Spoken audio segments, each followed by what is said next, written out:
Olá pessoal, bem-vindos a mais uma videoaula da disciplina Estruturas de Aço 1.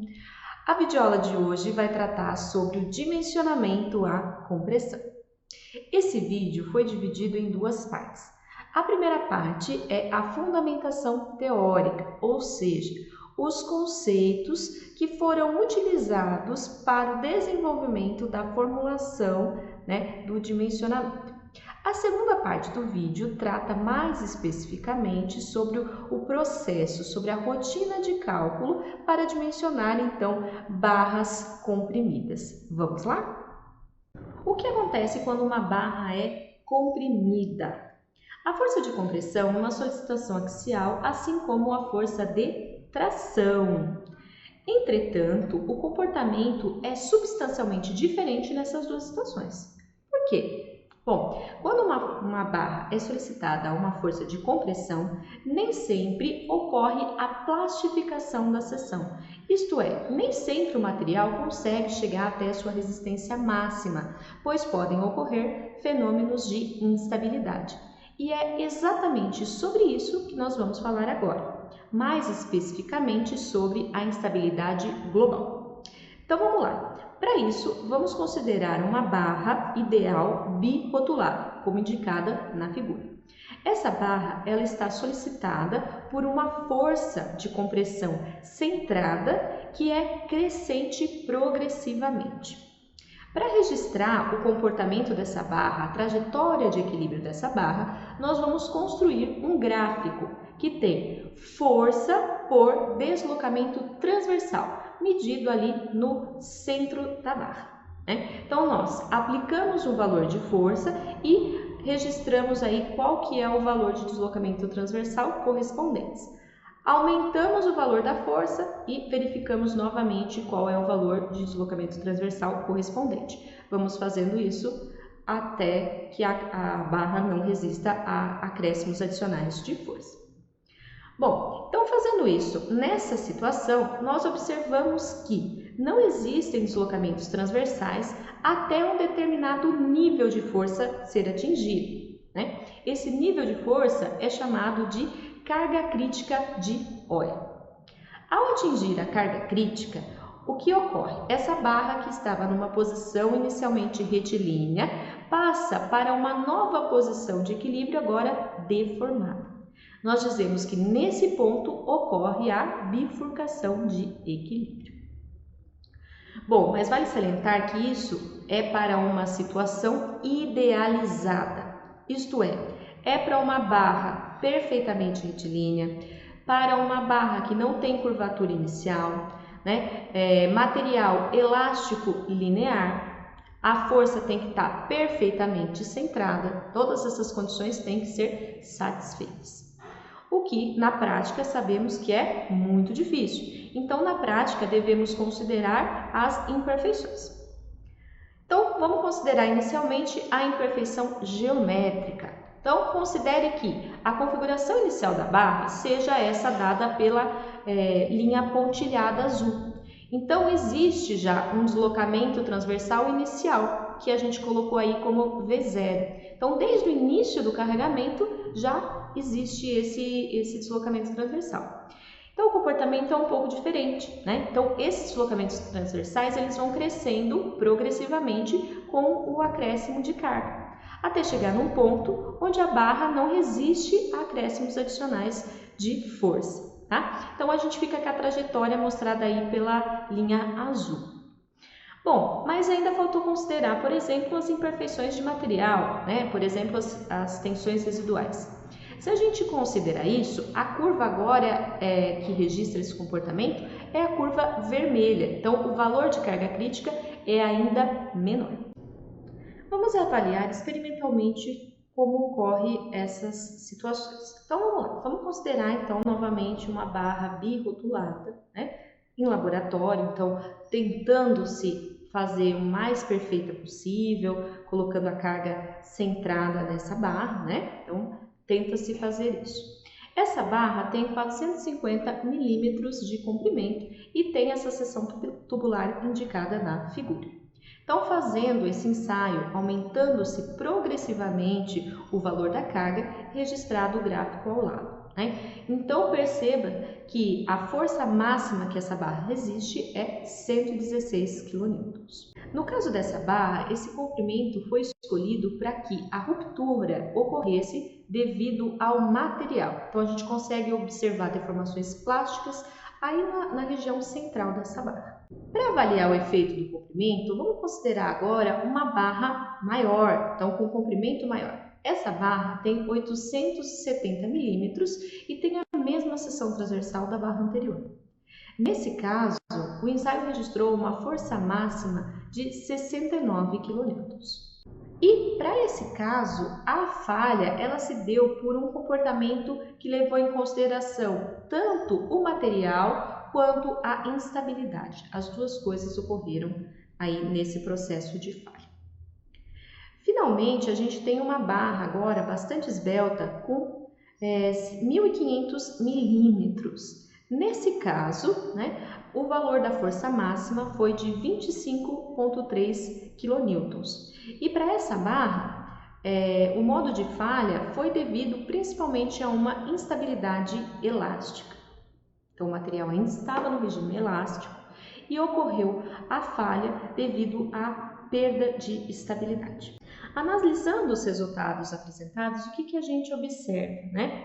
Que para uma mesma seção transversal, o valor da força suportada pela barra diminui conforme a gente aumenta o comprimento, né? A gente viu também que o modo de falha pode variar.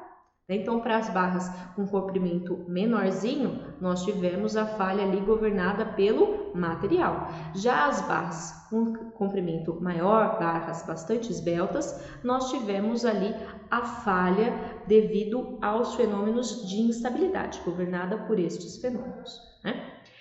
Bom, então, com isso em mente, o que a gente vai fazer? A gente vai tentar representar num gráfico a capacidade resistente de uma barra comprimida em função aí das suas características geométricas. Bom, nós falamos no primeiro momento aí sobre comprimento, mas é porque nós tínhamos sempre a mesma seção transversal. Se eu tiver barras de diferente seção transversal, é mais indicado que eu leve em consideração o parâmetro de índice de esbeltez, né? Ele é um índice mais representativo do problema. O índice de esbeltez é dado aí pela letra lambda como sendo o comprimento efetivo da barra dividido pelo raio de giração. Então, nós vamos fazer o quê? Nós vamos pegar aí vários valores de lambda e vamos colocar na equação da carga crítica de flambagem e verificar qual que é a tensão, né, nessa nossa barra e vamos marcando aí no gráfico para cada valor de índice de esbeltez considerado o valor correspondente de tensão naquela seção, né? Feito isso, nós ficaríamos com essa curva vermelha pontilhada que está aí, que é a curva de Euler.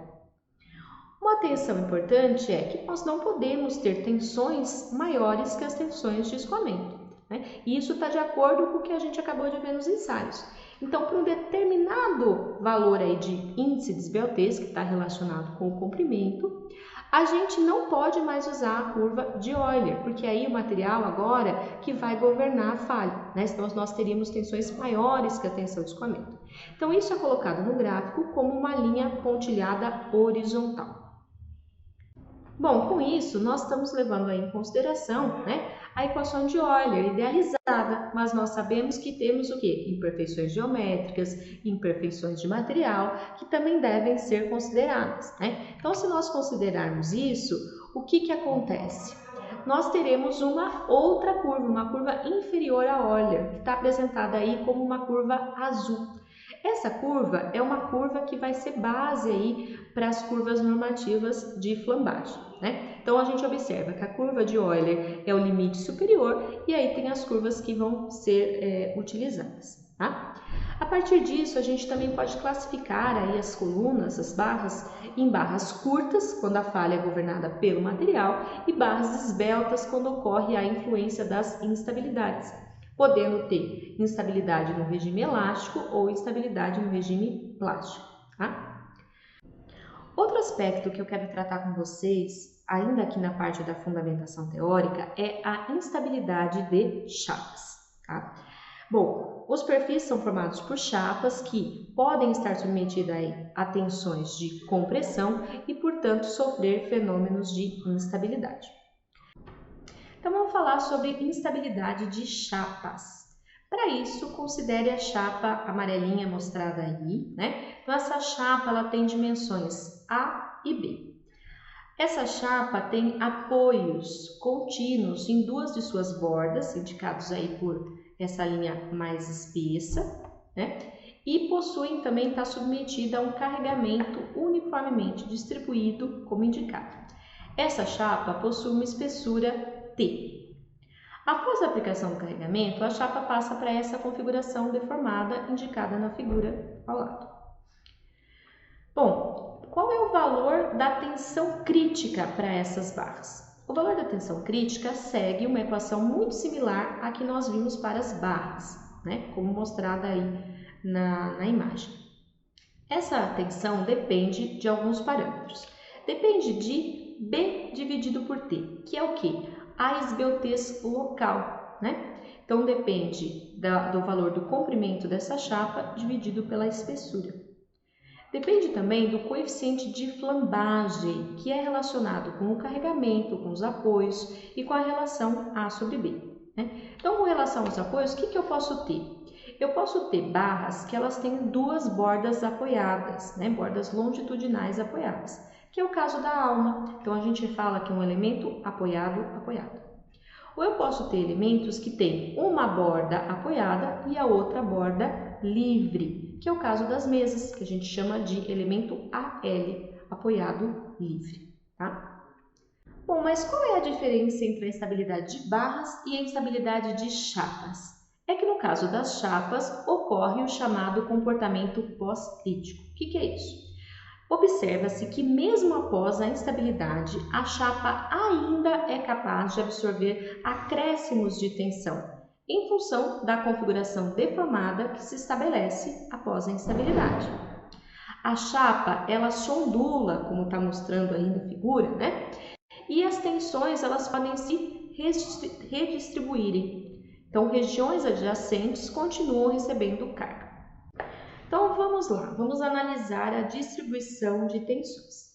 Considere inicialmente uma chapa submetida a tensões inferiores à tensão de escoamento, portanto, com uma distribuição uniforme de tensão, como mostrado nessa primeira figura. Se considerarmos aí, né, tensões crescentes progressivamente, né, à medida que essas tensões aumentam, a gente pode obter uma distribuição com a cara dessa segunda figura. O que nós vemos nessa segunda figura?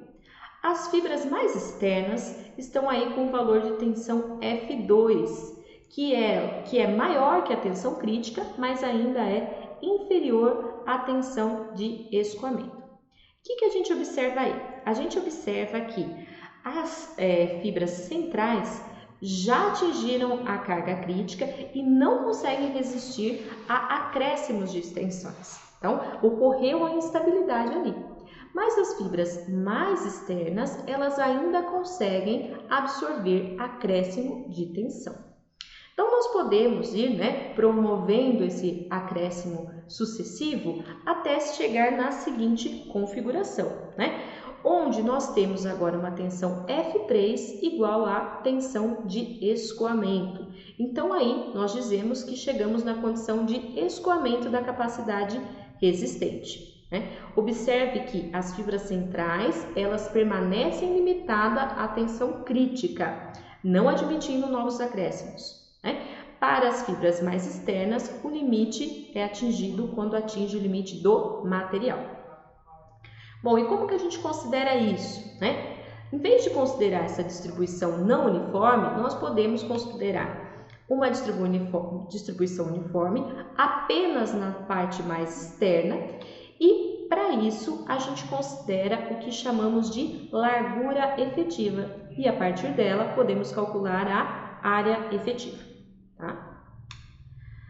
Assim como vimos para as barras, para as chapas nós também podemos ter um valor de limite de esbeltez local para o qual a falha ela é regida somente pelo material e não ocorre a instabilidade local, né? Então, nesse caso, a largura efetiva é igual à largura da mesa, da alma, enfim, a largura da chapa. Isso está indicado ali no gráfico, ó. Então, para um trecho de valores pequenos de índice de esbeltez local, o valor da largura efetiva é igual ao valor da largura mesma. Conforme vai aumentando esse valor de índice de esbeltez local, vai havendo aí uma diminuição da largura efetiva considerada. Então, vamos para a segunda parte do vídeo, na qual vamos falar sobre o procedimento de dimensionamento. Bom, para o dimensionamento, nós precisamos atender à condição de segurança que é dada por essa desigualdade, né? Então, a força normal de compressão solicitante de cálculo, ela tem que ser menor ou igual à força normal de compressão resistente de cálculo. A primeira, né, a solicitante de cálculo, ela vem da análise estrutural. Então, eu obtenho esse valor da análise estrutural, né? Em função das diversas combinações, eu escolho lá a situação mais crítica para o elemento que eu estou verificando. A segunda, a normal resistente de cálculo, é o que nós vamos aprender aqui nesse vídeo, né? Como calculá-lo. Bom, como vimos, podem ocorrer instabilidades. Então, para isso, nós vamos considerar, né, a instabilidade global da barra por meio do fator de redução Ki e também vamos considerar a instabilidade local dos elementos dessa barra, então das chapas que compõem essa barra, por meio da área efetiva. Então, vamos ver como isso entra na formulação. Bom, então se a gente fosse calcular a força axial de compressão resistente de cálculo e se não houvesse nenhum tipo de instabilidade, como que a gente chegaria nesse valor? Bom, bastaria a gente multiplicar a área da seção bruta, AG, pela tensão de escoamento FY, mas não é isso que acontece. Então, vamos inserir os parâmetros que eu acabei de falar. Então, nós substituímos ali por área efetiva, AEF, e adicionamos também o fator de redução Ki. Como é que eu obtenho esse fator de redução Ki? Bom, ele vai ser função do índice de esbeltez reduzido, o lambda zero, que nós vamos ver aqui nos slides seguintes como calcular. E a área efetiva, né? A área efetiva, AEF, ela também vai depender do índice de esbeltez, só que local, esse BT limite, e depende do próprio fator Ki, tá? Esses valores de BT limite, eles vão ser obtidos na tabela 4 da NBR 8800. Então, vamos lá por passo a passo como obter cada uma dessas coisas, começando pelo fator de redução Ki. Bom, o fator de redução Ki segue essa curva de resistência única ou curva de flambagem única, que tem essa cara mostrada no gráfico, tá? A função que descreve essa curva, né, ela depende do próprio valor de lambda zero. Para um lambda zero menor ou igual a 1,5, Ki é dado por 0,658 elevado a lambda zero ao quadrado. Agora, se o valor de lambda zero for maior que 1,5, então nós temos a seguinte equação, Ki igual a 0,877 dividido por lambda zero ao quadrado. Bom, beleza, fácil de obter, mas eu preciso do lambda zero.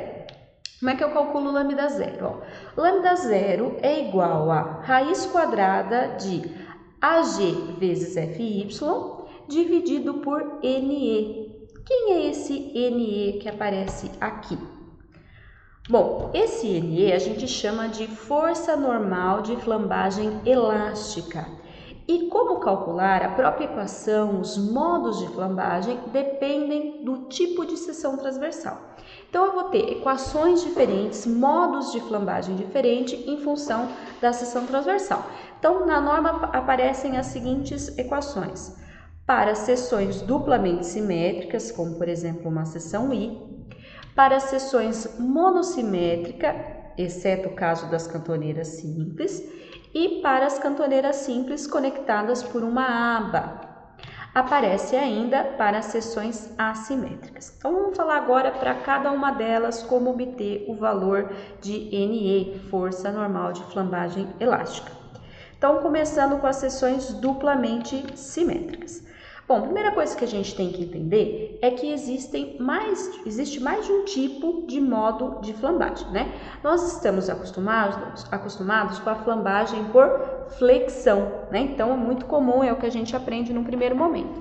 Então, na flambagem por flexão, pode ocorrer em torno do eixo X ou em torno do eixo Y. Então, por isso que aparece aí esses dois modos de flambagem desacoplados no caso da seção duplamente simétrica. Então, como que eu apresento, né? Como é que eu calculo força normal de flambagem elástica em torno do eixo X? Então, NEX é igual a π ao quadrado vezes o módulo de elasticidade vezes o momento de inércia em relação a x dividido pelo comprimento efetivo de flambagem em relação a x elevado ao quadrado.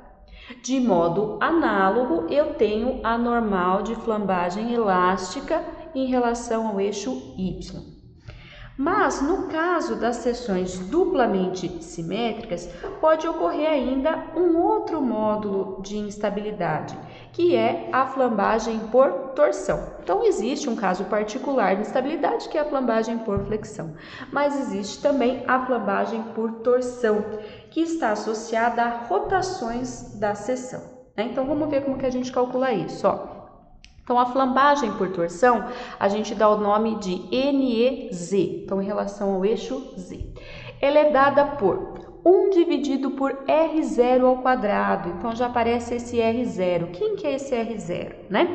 R0 é o que a gente chama de raio de giração polar, e ele depende de Rx e Ry, que são os raios de giração da seção, e depende também de x0, y0. Quem que é x0 e y0? São as coordenadas do centro de torção, que para o caso das seções duplamente simétricas, elas são nulas. Então, x0 e y0 para as seções duplamente simétricas são iguais a zero também, tá?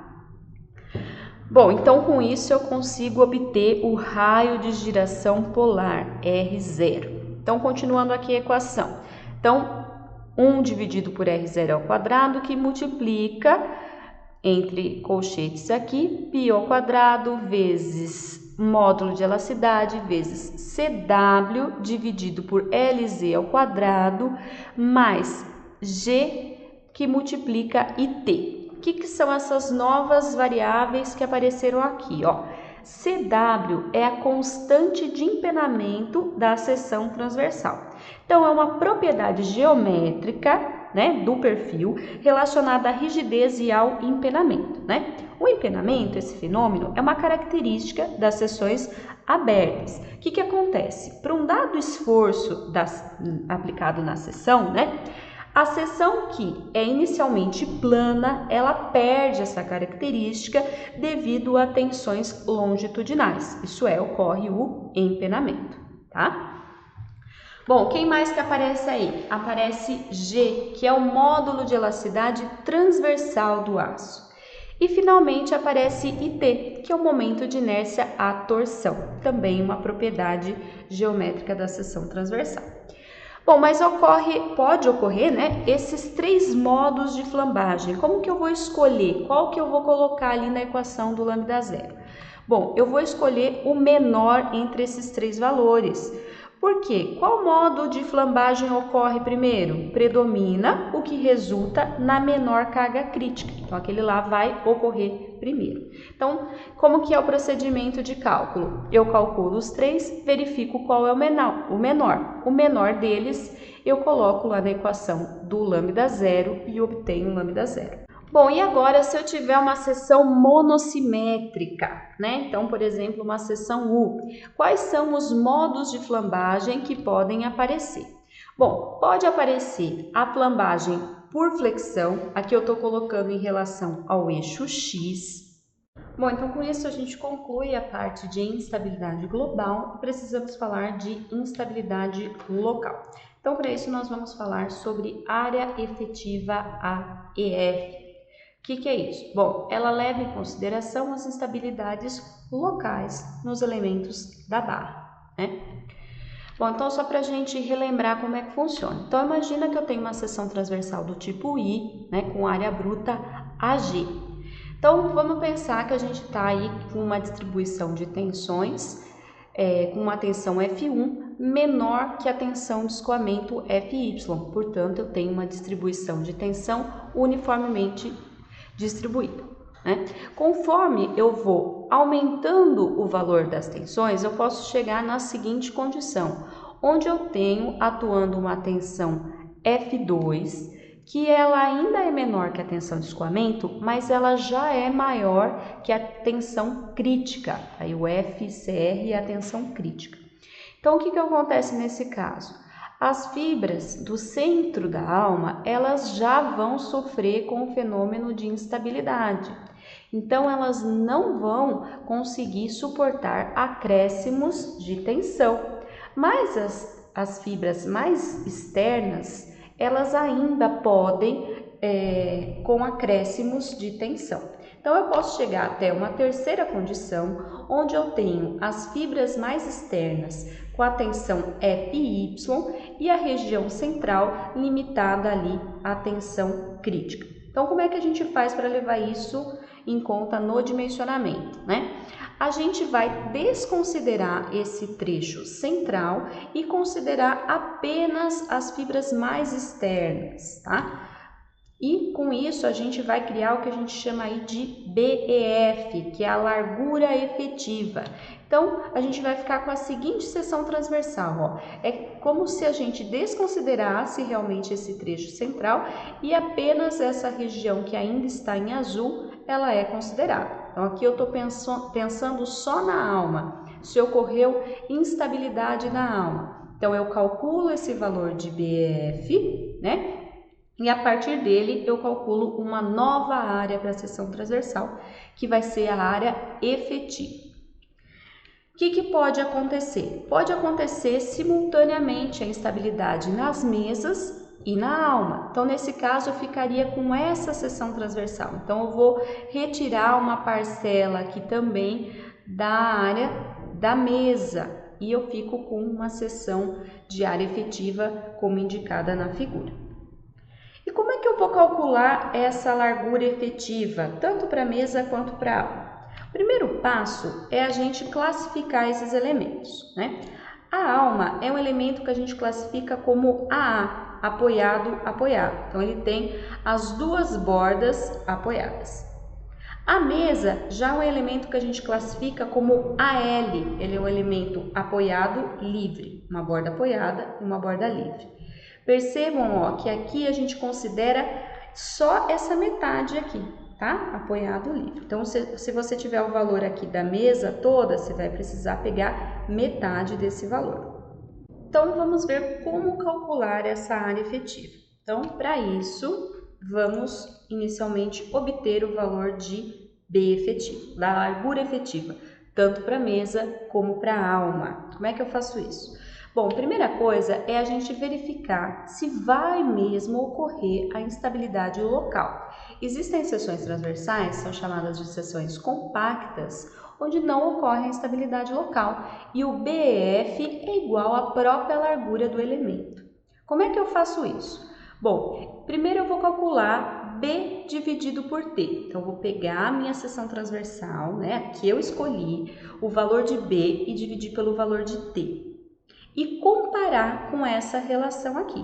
Então, comparar com BT limite dividido por raiz quadrada de Qi, né, que a gente acabou de ver como calcular esse fator de redução.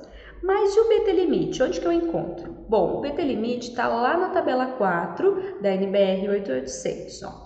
Trouxe aqui um recorte dessa tabela, inicialmente para os elementos AA, então para os elementos apoiado, apoiado. Então, eu vou ver aonde se encaixa o elemento que eu estou trabalhando. Olha, eu estou trabalhando com mesas ou almas de seções tubulares retangulares, então eu estou aqui no grupo 1. Ah, eu estou trabalhando com almas de seção tipo I, então eu estou aqui no grupo 2. Eu vou verificar cada uma delas e no final, na última coluna, eu tenho o valor de BT limite. Então, por exemplo, no grupo 2 vale 1,49 raiz quadrada de módulo de elasticidade dividido pela tensão de escoamento. Então, calculo esse valor, coloco lá na equação e descubro se ocorre ou não a instabilidade local. Então, não ocorrendo, BEF é igual ao próprio valor de B. Ah, fiz essa conta e vi que BT é maior que essa relação. Então, eu tenho que calcular a largura efetiva BEF. Aí tem essa equação. Então, é igual a B que multiplica 1 menos C1 vezes raiz quadrada de sigma EL dividido por QFY, tudo isso multiplicando raiz quadrada de sigma EL dividido por QFY. Então, vamos ver como calcula isso, né? Primeira coisa que eu estou mostrando aqui é esse valor de sigma EL. Então, o sigma EL é dado por essa equação, ó. Depende de C2, BT limite dividido por BT, tudo isso elevado ao quadrado vezes FY. Então, apareceu duas constantes aí, C1 e C2. Como que eu encontro isso? Também tá numa tabela lá da norma, na tabela 5. Então, nessa tabela eu tenho os valores de C1 e C2 para elementos AA, para paredes de seções tubulares, retangulares e para os elementos AL. Então, para cada uma delas está indicado aqui. Aqui, um outro recorte da tabela 4, agora para os elementos AL, para os elementos apoiado livre. Então, por exemplo, aqui, ó, grupo 3, abas de cantoneira simples ou múltiplas, providas de chapas espaçadoras.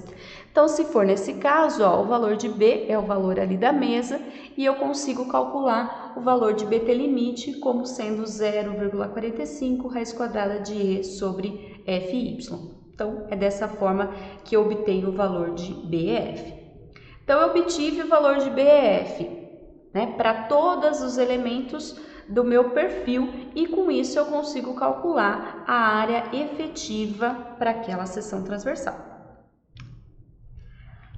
Então, eu fiz aqui um fluxograma para indicar qual que vai ser, né, o roteiro de cálculo. Então, primeiro passo, eu obtenho a força normal de flambagem, NE.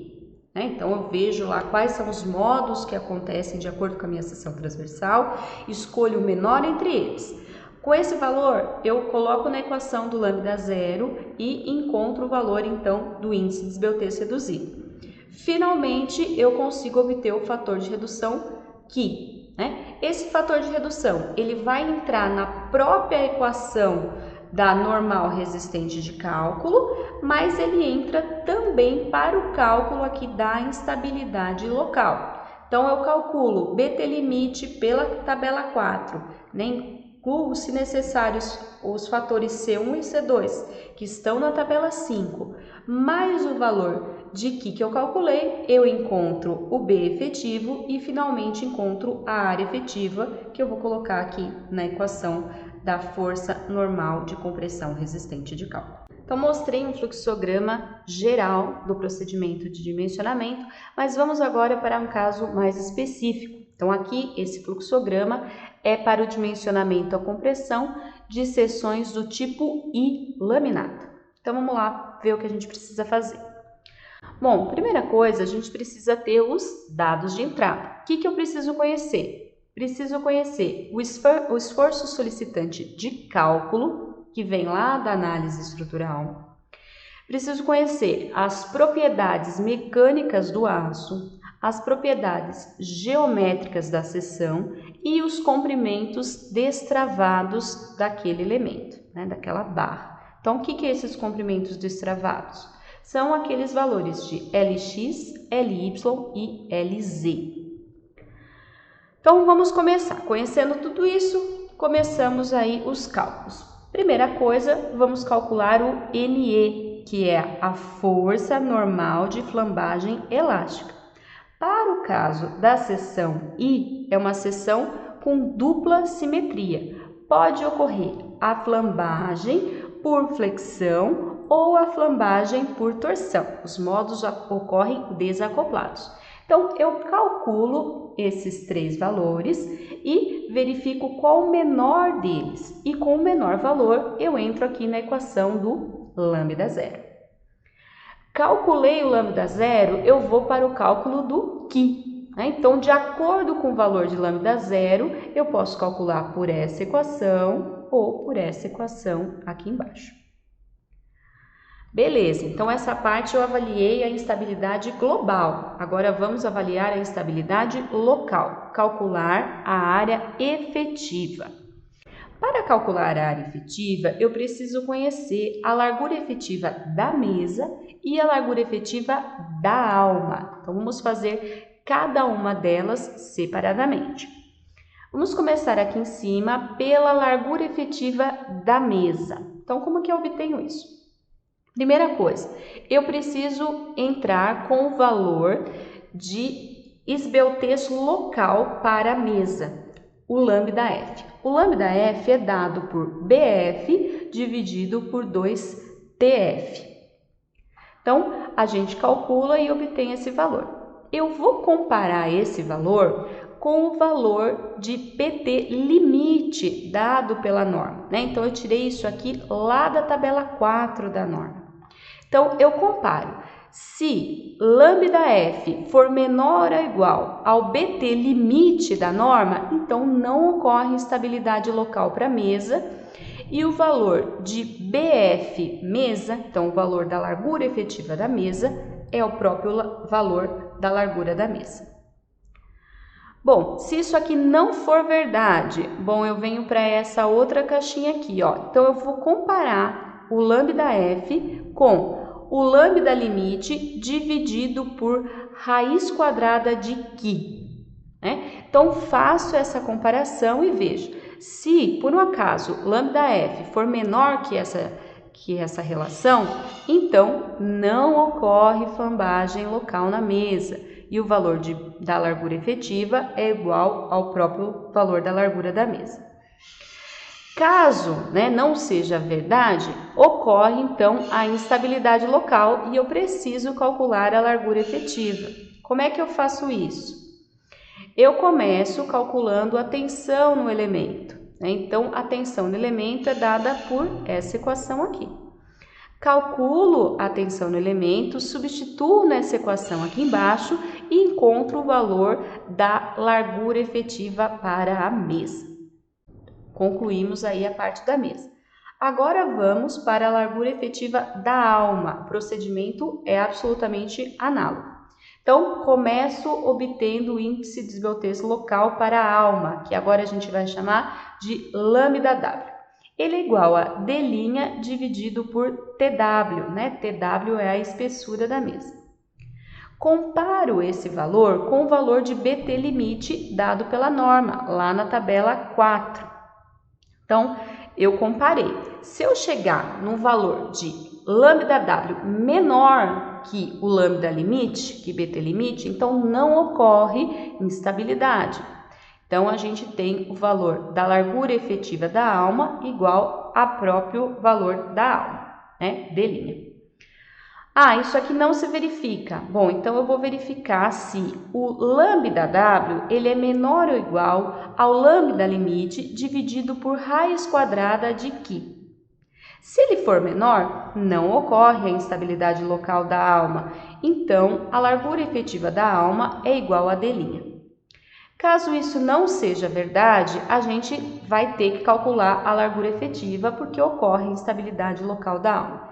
Então, eu começo calculando a tensão no elemento, substituo aqui nessa equação e encontro o valor da largura efetiva na alma. Então, conhecido agora o valor da largura efetiva na mesa e largura efetiva na alma, eu consigo calcular a área efetiva, AEF, né? Por essa equação aqui. Então, levando em consideração a área bruta e descontando aqui a parcela que a gente acabou de calcular. Bom, encontrado isso, finalmente eu consigo calcular a força axial de compressão resistente de cálculo, NCRD, e comparar com a solicitante de cálculo. Então, caso essa relação seja menor ou igual a 1, atende ao estado limite último. Se não for menor ou igual a 1, não atende o estado limite último, eu preciso rever alguma coisa. Para completar o dimensionamento da seção, é necessário verificar os estados limites de serviço, e esses estão relacionados à esbeltez da barra. Então, para atender, nós precisamos que o lambda da barra seja menor ou igual a 200. Então, como isso? Por exemplo, em relação ao eixo x, eu calculo lambda x igual a Lx, então comprimento destravado na direção x, dividido por Rx, e isso tem que ser menor ou igual a 200. Também preciso que o lambda do conjunto seja menor ou igual a 200, sendo que o lambda mínimo é calculado aí como sendo menor ou igual a 0,75 da maior esbeltez do conjunto.